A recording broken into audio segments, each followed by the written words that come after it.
Hey guys, Andreas here. I know that NBEO made an announcement recently about major changes to the entire Part 3 exam. We'll see how these changes affect students going forward, hopefully for the better. But the reality is these changes will not go in effect until August 2024, which means this does not apply to current fourth year students. Third years shouldn't even be thinking about this because only Part 1 should be on their radar right now.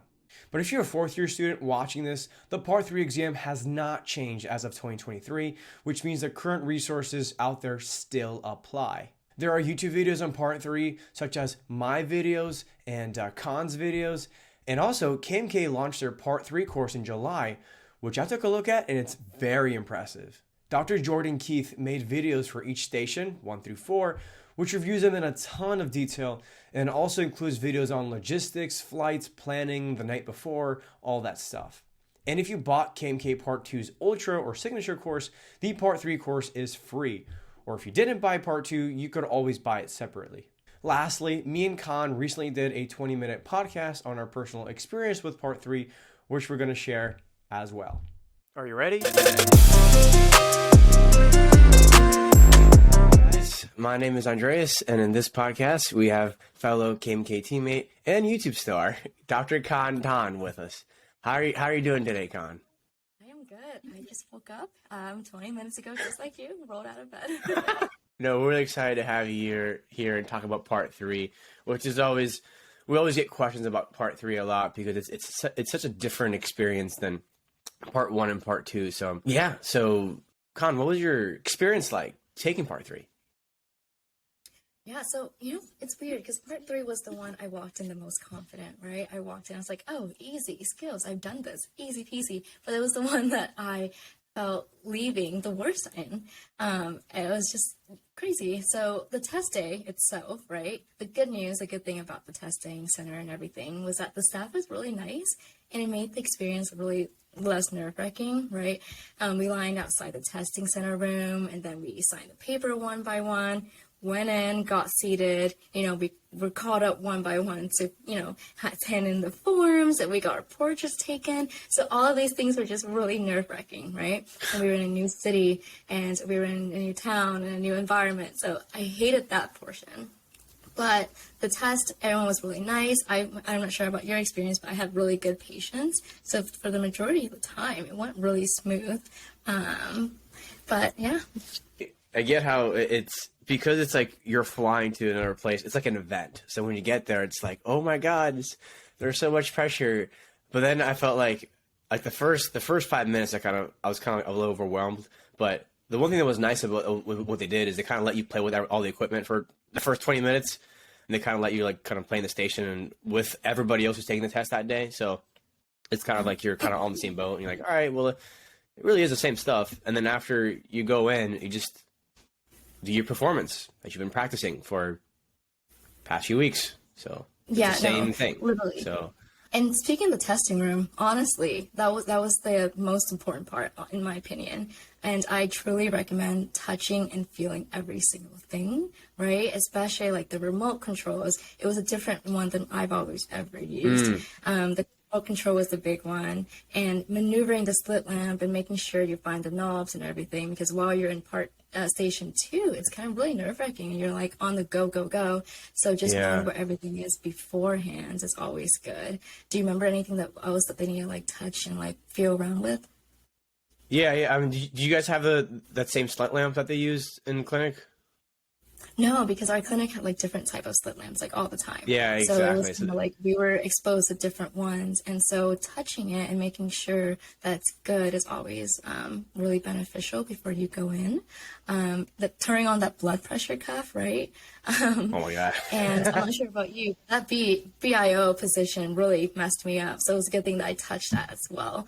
But yeah, touching every single thing in the testing room. Like I said, it is a little bit nerve-wracking, but once you figure everything out and you touch all the equipment, you're like, okay, I know. Like for example, the slit lamp. For me, the biggest difference was the mag knobs. Usually the one that I'm used to has just a little dial, and this one has 2 clicks like this. Yeah, and then it's once you adjust, okay, you do this. Okay, now I'm ready to just go in and do the whole thing. Mm-hmm. So, the experience itself sounds like it went well for you. I get this question a lot where, practicing for stations 2 and 4. So, for those that are watching, part 3 has 4 stations, basically 4 rooms. Each one's about something around 20 minutes or something like that. And so practicing for stations 2, 3, and 4 are straightforward because you're just performing all the tests that they ask you to. You're doing EOMs, you're doing cover tests, you're doing refraction, you're doing BIO, and you can just practice at the lab and just boom, boom, boom, just do all the skills until it's ingrained to you, the muscle memory. But Khanh, how did you practice for station 1, specifically the patient education section? Because I know that's a little bit different. You don't just do skills. You have to, there's words involved. Yeah, exactly. Especially depending on what the patient tells you. So you got to be prepared for that. Yeah. So what my friends and I did was we made like a spreadsheet and we just wrote down like heavily hit common diseases, and we kind of like wrote down everything for it. So we made our own script. Basically, we made the script, went through the script, and kind of just practice it on your own. And I had my boyfriend and I had him just like pick random ones out of a list of conditions and just ask me questions. And since he's not in the optometry field, I had him gauge to see if he understood the conditions based on my explanation. It'd be nice, to have someone in the optometry field and you tell them, you're like, okay, yeah. But, explaining it to someone who isn't in the field and having them understand the question, that means you really fully understand the conditions yourself. And it's a good study habit to just know the conditions yourself. You know what I mean? But during the exam, honestly, as soon as they throw it at you, you really just sit there and mentally think about the conditions. Part 1, station 1 is pretty long. So you have plenty of time, you have more time than you think to just sit there for like 20 seconds and just collect your thoughts and then say what's on your mind in a collective order. And if you get flustered, just say everything. Whatever you know on the top of your head on the condition, just throw it out. Just say it. Kind of like word vomit at that point. Yeah. Well, I like that you brought up you had a non-optometry person, test you. Because I inadvertently did the same thing, because when I took part 3, I took mine in it was January of that year. So I just taken part 2, and I had Christmas break. So I went home with my family, and then my cousin from Canada was in town for like 2 weeks, and so she's like she's in med school now, but but she doesn't really know much about the eye. So for her, it was a field day, because like we just went to Starbucks a few times, and like I gave her the script, and like she would ask me like, what is keratoconus, or what is last degeneration, or what is dry eye? And so it's like, I was able to practice all these diagnoses because she had the sheet, but she was also learning. She was like, oh, this is so cool. So I think having somebody who's not in optometry is also not a bad idea, because at the end of the day, your patients are going to not be in the optometry field for the most part. So, and that would help you to explain things in a more simplified way, because the other thing I can see how you might get knocked off with points. Well, I'm not sure, but I would imagine if your patient asks you what is dry eye, and then you just like talk in a very, very advanced science level, and they're just like confused. You don't say it in layman's terms. I can see how that might not be ideal, but if you just have a habit of talking to patients as if, they're your patients in your chair that know nothing about the eyes, I feel like that may help you. But yeah, at the end of the day, it's all, you go to station 1 and then you get asked what they ask. And I remember I brought this up in the YouTube video that I did a few years ago, where I walk in and I'm like, hey, Mrs. Lee, because it was a lady sitting there. She's like, it's actually Mr. Lee, and I was like, and then like I looked down and I got flustered for a few minutes, and I'm like, whatever. You make a mistake, and then you just keep going, like so. No, my Mrs. Lee for part 1, she gave me recommendations for North Carolina, and it was my time between 1 and 2 that I was trying to like mentally prepare for station 2, and she just going on and on and on. I was like,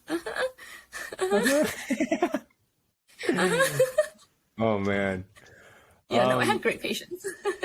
Yeah. Cool. All right, next up, what did you bring to your part 3 board exam? So I brought my ret, and I highly recommend bringing your own ret. But then I forgot mine at the hotel, so that was really stupid on my end. But bring your own ret. What? Oh, do they not have a retinoscope there? They do, right? But theirs just felt different. You know what I mean? So reading is such like a muscle memory type of skill that you kind of hold it a certain way and you hold your ret a certain way, and I don't know, it just feels a certain way. So it kind of threw me off a little bit when I was using their ret. I mean, obviously I still got the ret down, and it's not the end of the world or anything, so it's not like you're gonna fail because of that. But just having something that you're used to would be more beneficial, right? Because that's the only part of the exam that you are in control of, while everything else is just, like a variable that they throw at you. Let's see, what else did I bring? I brought chapstick because you're going to be talking a lot, right? So you got to keep the lips hydrated before going in. Literally put the chapstick in like heavily before I went in. And then water bottles, because obviously keeping yourself hydrated between the stations. And they let you drink it too. Okay. Yeah. Is there any other equipment that they let you bring on your own? I don't remember. It's just the ret. I think so. It's just the ret. Okay. Unless they change. Okay, that's good, because then you're not like freaking out, like bring a suitcase full of stuff. Like, what do I bring? So no, just the ret. Yeah, no, I like that though, because whatever you can do to make the experience as familiar as possible will help you feel more comfortable if you have anxiety about things like that. And I love how some schools actually have like their clinic lab is actually designed as if it were like in Charlotte. So that's nice. Next up, let's say you're taking the exam and you mess up or you make a mistake. How do you compose yourself for the rest of the exam? Ooh, that's tricky, right? It's so tricky to say that, because it's easy for me to sit here and say, take a deep breath and compose yourself, because obviously we all know that's not true, right? You can't control your fight or flight conscience when you're in there freaking out. But if it's a skill that you mess up on, literally, because if you guys have seen the rubric, you guys have different kind of skills that you're tested on, and you can always repeat a skill. So if it's a skill that you can mess on, take a second to go back and walk over to the rubric, because it's there, right? And if you're flustered and you feel lost, because that's usually when you start to mess up, read the rubric, because it literally has what you're supposed to do per station, right? So if you ever forget the next steps or anything like that, just go back and read it. Just read, because it literally tells you what to do again. Understand it. Give yourself 20 seconds to just reset. 20 seconds feels like a really long time. And then tell your proctor you're going to repeat the skill. So now you're starting over, you're hitting that reset button, you're going back and just repeating what you're doing. And then hopefully by then, gather yourself again and then finish the skill and then continue forward. Okay. Wait, so you're saying that the NBEO evaluation form, those are all available to you at the testing site? Yeah. Okay. No, that's good, because at the end of the day, that's really all you're gonna be tested on. Because I know when I was in optometry school, we didn't really know what script to use, and I feel like we had other classmates make their own scripts, and some people forgot some things, or some of them use a script that somebody made from 2017, and you're like, oh, well, is that updated to the current one? So having a custom form, such as the one we've linked in our YouTube videos, but also just to have. But more importantly, being familiar with the actual NBEO evaluation form, so that when you see it on test day, it's not the first time you're seeing it. You're familiar with it. So then, when you mess up, and that's a big point. Having the script is so important, right? But then also, while you're going through it, just look at the form, because it kind of tells you exactly what they want you to say, right? It's like they go through the stuff and they tell you exactly what they want you to do and what they want you to repeat out loud. And that's one of the big things when you're practicing. Literally, just say everything on your mind. Just throw it out there. Yeah. And speak very loudly, because I feel like station 4, that was my first station, right? Because you start in different orders. And station 4, I felt like I was just so shy and awkward and quiet that I was like, oh my gosh, I need to speak louder. What if they cannot hear me? So enunciate, speak loud, say whatever is on your mind, because they can't take away from you, but they can take things that you don't say against you. Yeah, because it'd be a shame you look at superior quadrant and you're like, oh, flat intact, but you don't say it loud enough, and they'll, oh, well, this doctor didn't see the superior quadrant like I did. So I just verbalizing everything you say, clearly, loudly. You can repeat yourself if you want, to be sure. But no, that's a great thing to look at the form and to kind of reset. That's a good piece of advice.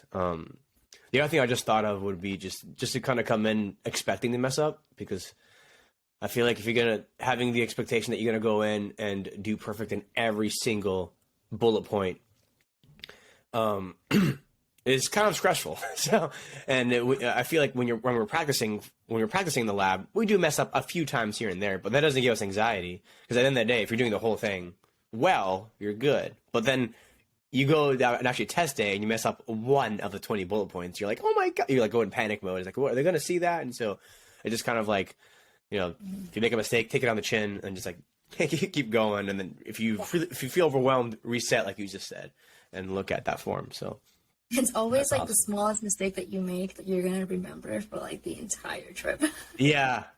I still remember some of the mistakes that I made, which is like, 100%. Yeah, you make so many. It's like, I couldn't even find, there's one other thing when you're looking through the beginning, when you're going through like, and touching everything, like know where everything is. Cause I could not find the hard GP lens, and I was looking all over and I was like, oh my God, where is this? Cause I couldn't find it. And it was so stressful because I was like, the time is clicking and I can't find this lens. But you can just ask them. I asked her and then she said, it's right there. So I don't think that was too touching. But if you ever can't find anything, because Station 2 has a lot of things for you to look for, but if you ever can't find it, just ask. It'll be held against you.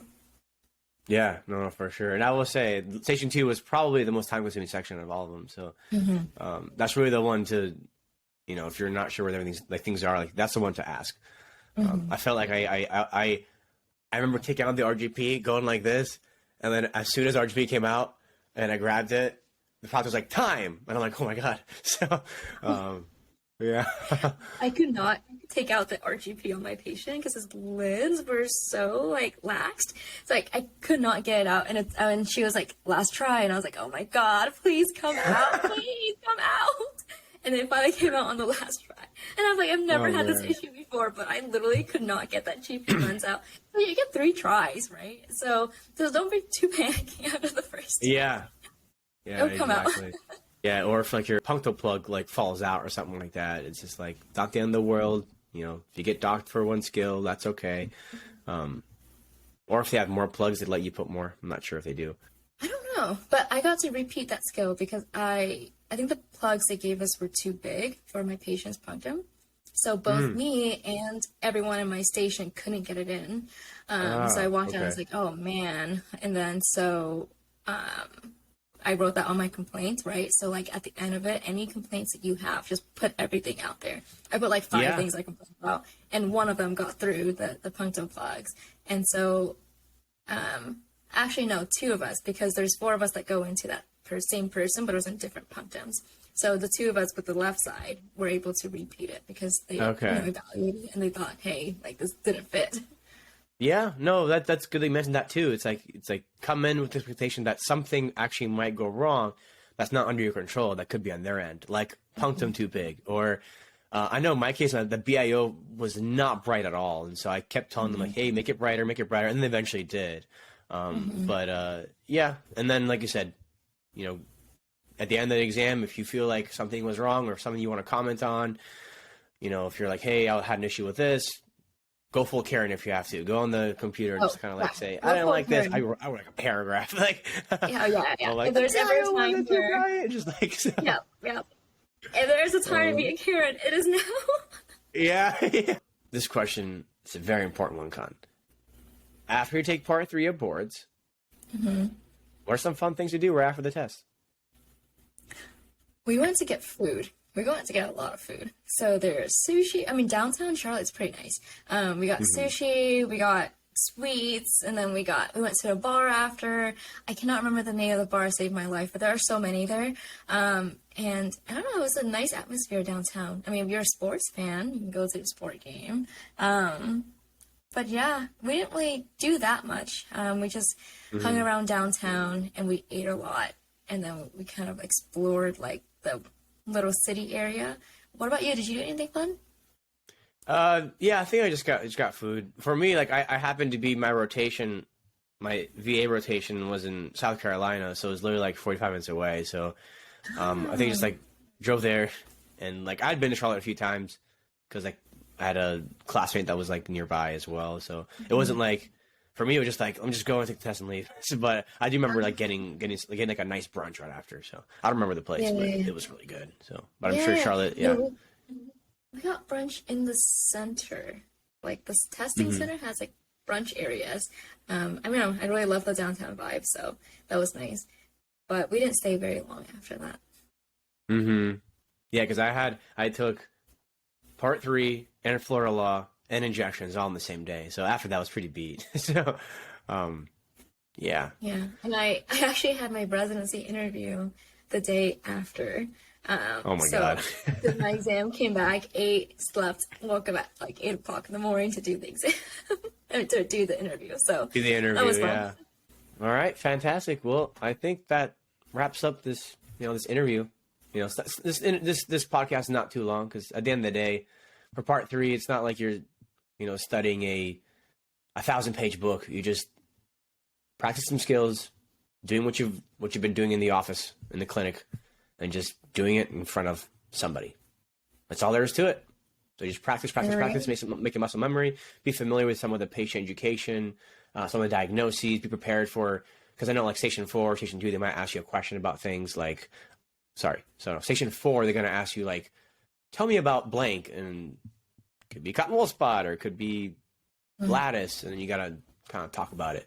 But yeah, at the end of the day, kind of be prepared for messing up a little bit, but just do the exam flow. Well, There we it's go. great having you, Khanh. Thanks for having tuning in, me. and yeah, and you're welcome to come back anytime and discuss other things of optometry. We'll talk about anything. All righty. Bye. Well, have a good one.